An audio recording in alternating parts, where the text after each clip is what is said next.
India alliance को अपने vote bank की गुलामी करनी है तो करे,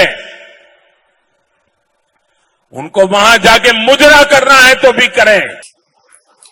नमस्कार साथियों, मैं आपका दोस्त अशफाक अहमद और आप देख रहे हैं देशभक्त चैनल। जिस आदमी के दिमाग में हमेशा मुजरा तो मछली मटन ये सब दिमाग में घूमता रहता हो, वो आदमी देश चला सकता है? ये बहुत बड़ा सवाल है और ये वाजिब सवाल है कि मोदी जी जो है वो क्या बोल रहे हैं। जब से पहला चरण का चुनाव का मतलब परसेंटेज आया, कितना वोट पड़े, तब से मोदी जी का दिमाग बिल्कुल घूम गया और एकदम अनाप शनाप बनते हैं।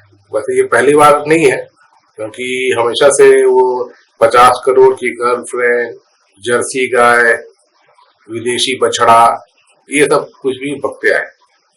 लेकिन अभी हद हो गई है। अभी मतलब कि कुछ भी मतलब जो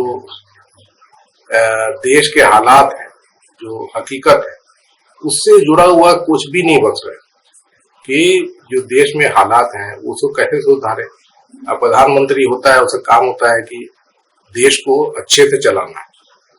तो अच्छे से आदमी वही चलाएगा जो बात करता है उसके बारे में सोचता है, उसके बारे में विचार विमर्श करता है और उसके बाद में उस पर काम करता है। तो मोदी अगर जिस तरह की बात कर रहे हैं कि मुजरा तो मटन मछली मुर्गा, और सिर्फ विपक्ष उनके दिमाग में घूमता रहता है, राहुल गांधी दिमाग में घूमता रहता है, तो वो आदमी देश के लिए क्या कर पाएगा? तो ऐसे आदमी को क्या ऐसे पद पे बैठे रहना चाहिए? तो बहुत बड़ा सवाल पैदा हो गया, क्योंकि अब मोदी जी जिस तरीके का बात कर रहे हैं उससे सवालिया निशान उठते हैं। तो ये जिस तरीके का चुनाव हुआ इस साल, तो इसमें बड़ा अलग तरह का चुनाव हुआ है, क्योंकि इसके पहले 2 बार हम लोगों ने देखा 2014 2019 की बम्पर वोटिंग हुई थी। इस बार वोटिंग घट गई और लोग जो है उत्साहित नहीं है, लोग घर से निकल नहीं रहे। तो इसकी क्या वजह है? तो मोदी जी का एक्चुअली जो वोट देने आते थे लोग, तो मोदी जी का जो वोट पड़ता था तो वो बहुत लोग आशावादी थे और बहुत उत्साह से आते थे कि मोदी जी कुछ कर जाएंगे, कुछ देश का सुधार देंगे, हमारी हालात जो है वो ठीक कर देंगे, और इसीलिए लोग वोट देने आते थे। इस बार जो है एकदम उलट हो गया है। इस बार लोगों में उत्साह नहीं दिखता है मोदी जी के लिए और इसीलिए वोट घट गए, लोग घर से नहीं निकल रहे। और इसी में आप ये भी देखेंगे कि कहीं कहीं पे बम्पर वोटिंग भी हुई है। तो ये बम्पर वोटिंग कहाँ कहाँ पे हुई है? तो कल एक देखा हमने दिल्ली में, जो यमुना पार दिल्ली बोलते हैं, नॉर्थ ईस्ट दिल्ली, वहां बम्पर वोटिंग हुई। आपने देखा कि अमेठी और रायबरेली, वहां बम्पर वोटिंग हुई। तो ये बम्पर वोटिंग क्यों हुई थी? तो आप देख सकते हैं कि रायबरेली में राहुल गांधी इस बार मैदान में है, तो उनके लिए वोटिंग हुई। अमेठी में भले ही के शर्मा जो है वो तो काफी जूनियर है, वो छोटे कार्यकर्ता थे काफी से, लेकिन प्रियंका गांधी जो लगातार वहां पर रैली करती रही, लोगों से मिलती रही, उसके लिए वोटिंग हुई। और कल दिल्ली में जो यमुना पार दिल्ली में वोटिंग ज्यादा हुआ, तो उसकी वजह थी कन्हैया कुमार। तो वोटिंग तभी होती है अच्छी ज्यादा जब लोगों को कैंडिडेट पे भरोसा हो। तो ये आपने देखा, और ऐसे कुछ और सीटें हैं जहां पर ज्यादा वोटिंग हुई, लेकिन बाकी देश में वोटिंग कम हुई, क्योंकि वहां पे जो कैंडिडेट है तो वो उनपे जनता का भरोसा नहीं। अब ये 2019 या 2014 के चुनाव हुए थे, तो मोदी जी के नाम पे चुनाव हुए थे, तो कोई भी खड़ा हो जाता था कहीं से भी, तो मोदी जी के चेहरे पे वोट पड़ जाता। तो इसलिए जैसे मनोज तिवारी है, वो नॉर्थ ईस्ट दिल्ली से चुनाव लड़े थे, तो वो तो आराम से जीत गए थे। ये हेमा मालिनी, वो मथुरा से चुनाव लड़ रही थी, उनका कोई कनेक्शन नहीं था मथुरा से, लेकिन उनको चुनाव वहां पे खड़ा कर दिया गया था, बड़ी आसानी से जीत गई थी 2 बार।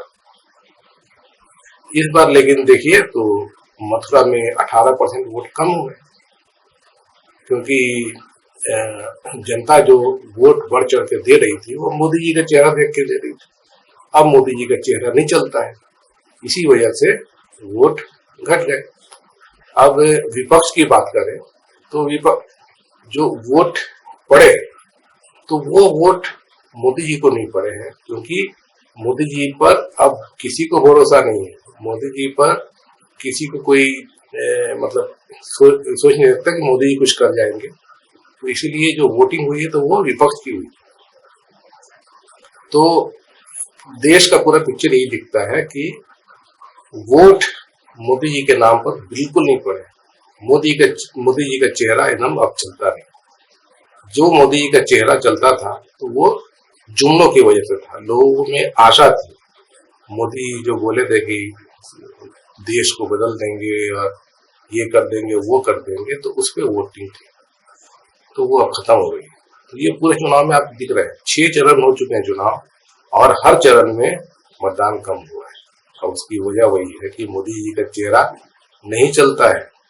और जो लोग वोट देते हैं तो उसमें भी 2 तरह के लोग होते हैं, एक होते हैं कट्टर सपोर्टर, और एक होते हैं कि किसी आशा के लिए वोट करते हैं। तो देखिए जो भाजपा जो है, तो भाजपा आरएसएस, ये इनकी विचारधारा क्या है, सिर्फ और सिर्फ लोगों को लड़ा के और बस गद्दी पाना, यही दिखता है ना, और क्या दिखता है। मोदी जी के 10 साल में यही दिखता है ना कि मोदी जी ने किया कुछ नहीं, सिर्फ बर्बाद किया और सिर्फ हिंदू मुसलमान किया। अभी भाषण में भी मोदी जी यही हिंदू मुसलमान कर रहे हैं। तो ये कब तक जनता उनको बर्दाश्त करेगी, और हिंदू मुसलमान पर वोट नहीं पड़ने वाला है। लोग चाहते हैं कि देश का विकास हो, उनका विकास। तो ये पूरा जो पिक्चर आता है इस पूरे चुनाव का, ये यही दिखता है। और मोदी जी की विदाई एकदम तय हो गई है। मोदी जी को अब वोट नहीं दे रहे हैं। जो कट्टर सपोर्टर है वो भी मोदी जी के अब सोचते हैं कि उनको वोट दिया जाए कि नहीं दिया जाए। और बाकी जो जनता जो मोदी जी को वोट दे रही थी, तो वो तो विश्वास खत्म हो चुका है, तो वो मोदी जी को क्यों वोट देगी। तो उन्होंने विपक्ष को वोट दिया। ये पूरा दिखता है पिक्चर, और यही समझ में आता है।